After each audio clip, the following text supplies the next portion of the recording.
Hello दोस्तों, कैसे हैं आप लोग। तो आज हम इस वीडियो में आपको बताएंगे कोचिंग इंस्टीट्यूट्स की रियलिटी के बारे में। कैसे कोचिंग इंस्टीट्यूट्स फायदा उठाते हैं जेईई मेन स्टूडेंट्स एंड उनके पेरेंट्स के सपनों का, उनकी उम्मीदों का झूठे प्रोमिसेस करके, झूठे एडवर्टीजमेंट करके और भी बहुत सारे तरीकों से।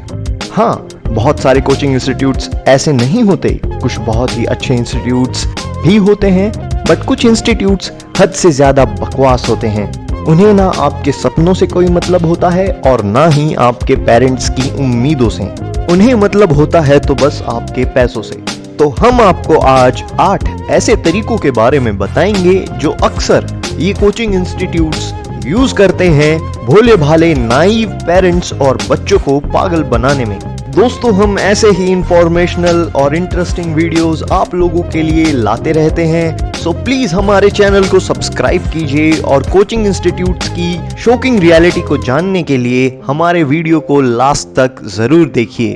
वीडियो अच्छा लगे तो लाइक कीजिए और अपने दोस्तों के साथ शेयर कीजिए। तो अब आपको बताएंगे वो 8 तरीके जो अक्सर कोचिंग इंस्टीट्यूट्स यूज करते हैं आपको बेवकूफ बनाने के लिए। इसमें सबसे पहला पॉइंट है कि कोचिंग इंस्टीट्यूट्स जो बच्चे टॉप करते हैं उन्हें पैसे देते हैं और फिर उनकी फोटो अपने एडवर्टीजमेंट में लगा देते हैं। रियलिटी में टॉपर्स को कोचिंग इंस्टीट्यूट का नाम तक नहीं पता होता। ऐसी हरकत ये कोचिंग इंस्टीट्यूट बच्चों को अपनी कोचिंग क्लासेस की तरफ अट्रैक्ट करने के लिए करते हैं। रियलिटी में ऐसा कुछ होता ही नहीं। तो अगर आप किसी कोचिंग इंस्टीट्यूट में एडमिशन ले रहे हैं बस उनके एडवर्टीजमेंट पे बहुत सारे स्टेट टॉपर्स या फिर हाई ऑल इंडिया रैंक्स को देखकर, तो हो सकता है कि उन्हें खरीदा गया हो। सो प्लीज किसी एडवर्टीजमेंट के बेसिस पे कोचिंग इंस्टीट्यूट्स में एडमिशन ना लें। तो अब बात करते हैं दूसरे पॉइंट की। कुछ बच्चे होते हैं जिन्हें क्लियर होता है कि वो 10th के बाद जेईई मेंस की प्रिपरेशन करेंगे और वो बिना कोई टाइम वेस्ट किए मई महीने में ही एडमिशन ले लेते हैं। और कुछ बच्चों को चीजें इतनी क्लियर नहीं होती, इसलिए वो बहुत सारी चीजें ट्राई करते हैं और 1-2 महीने बाद एडमिशन लेते हैं।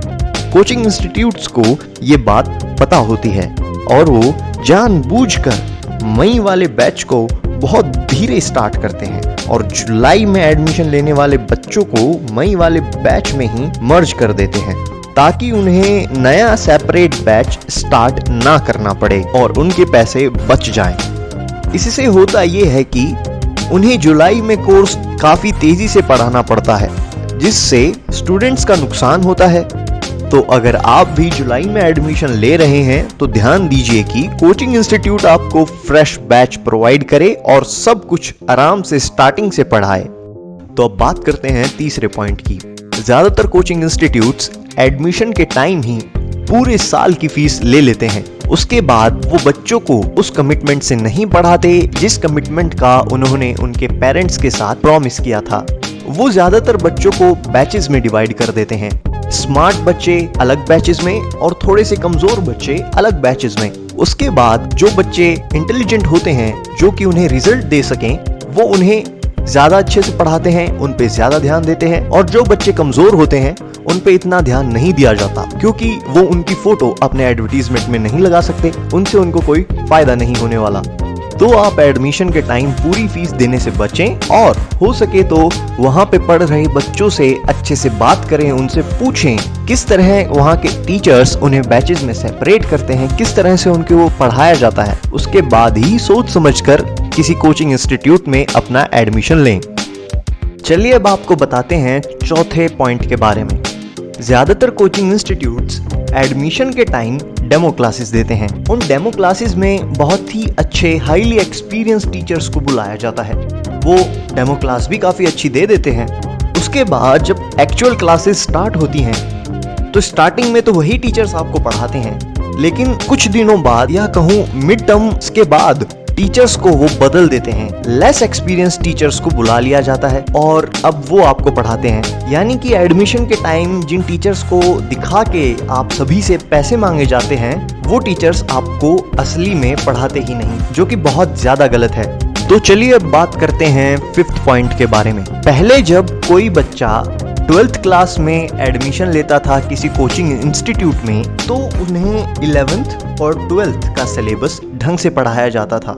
बट आजकल जब कोई कोचिंग इंस्टीट्यूट में 12th में एडमिशन के लिए जाता है तो वो उन्हें कहते हैं कि वो उन्हें बस 12th का सिलेबस ही पढ़ाएंगे और 11th का बाद में रिवीजन करवाएंगे, जो कि एक बहुत ही गलत स्ट्रेटेजी है जेईई मेंस की प्रिपरेशन करने के लिए।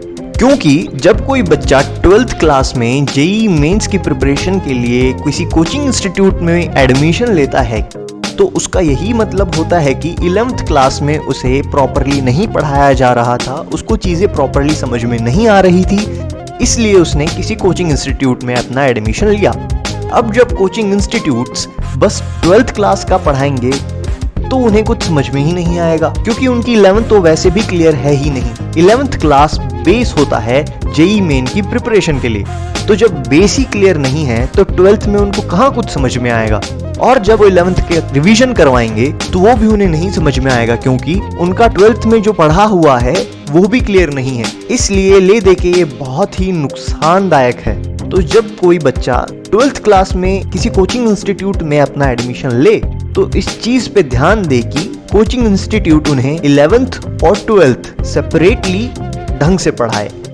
चलिए अब बात करते हैं छठे पॉइंट के बारे में। ज्यादातर कोचिंग इंस्टीट्यूट्स टाइमिंग रखते हैं सुबह 8 बजे से शाम को 5 बजे तक। ये स्पेशली किया जाता है पेरेंट्स की एंजाइटी को मेंटेन करने के लिए।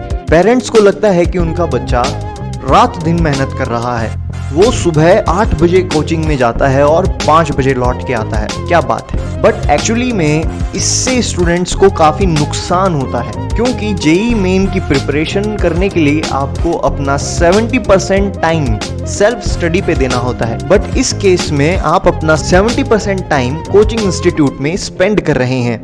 इससे न केवल स्टूडेंट अपना टाइम वेस्ट करते हैं, साथ ही वो टीचर्स के ऊपर डिपेंडेंट होते जाते हैं, क्योंकि उन्होंने खुद से क्वेश्चन सॉल्व ही नहीं किए, उनके पास टाइम ही नहीं था खुद से क्वेश्चन सॉल्व करने का। छोटे से क्वेश्चन सॉल्व करने के लिए भी उन्हें टीचर्स की हेल्प की जरूरत पड़ती है। इसको एक एग्जाम्पल से समझने की कोशिश कीजिए।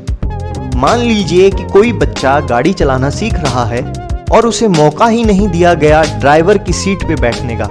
उसे कहा गया कि बेटा तू पीछे बैठ और हमें देख हम किस तरह से गाड़ी चला रहे हैं। अब आप खुद सोचिए, क्या ही वो बच्चा गाड़ी चलाना सीखेगा? उसे बस ये बताया गया है कि ये स्टीयरिंग होता है, ये क्लच होता है, ये ब्रेक होता है, पर जब तक वो स्टीयरिंग को किस तरह से यूज करना है, कब ब्रेक दबाना है, कब क्लच दबाना है, उस चीज की प्रैक्टिस नहीं करेगा तब तक उसे गाड़ी चलानी नहीं आएगी। तो जब कभी भी आप किसी कोचिंग में एडमिशन लें तो ध्यान दें कि कितना टाइम आपको स्पेंड करने के लिए मिलेगा सेल्फ स्टडी पे और कितना टाइम आपको देना पड़ेगा कोचिंग इंस्टीट्यूट में। चलिए अब बात करते हैं 7th पॉइंट के बारे में। कुछ coaching institutes regularly all India level के एग्जामिनेशंस कंडक्ट करवाते हैं अपने कैरिकुलम में, जिनमें स्टूडेंट्स को भी रेगुलरली पार्टिसिपेट करना पड़ता है। ये एग्जामिनेशंस वो इसलिए कंडक्ट करवाते हैं ताकि वो ये प्रूव कर सकें कि वो कितने सीरियस हैं बच्चों की जेईई मेंस की प्रिपरेशन को लेकर।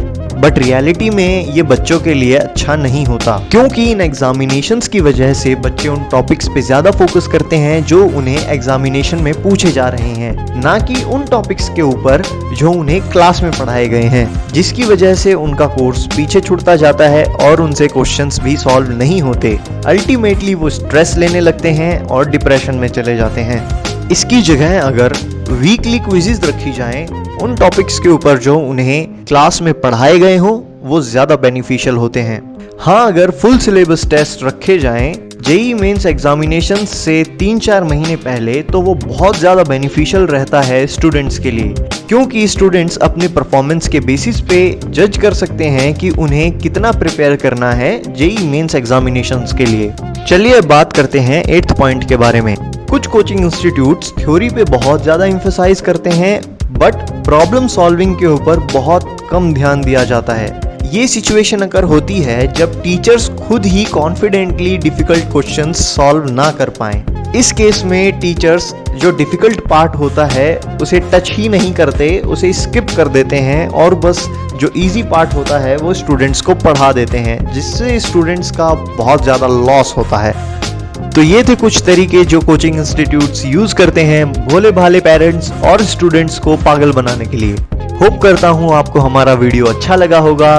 प्लीज लाइक कीजिए और सब्सक्राइब कीजिए हमारे चैनल को अगर आप ऐसे ही इंफॉर्मेशनल वीडियोस देखना चाहते हैं तो। Thank you and best of luck for your future.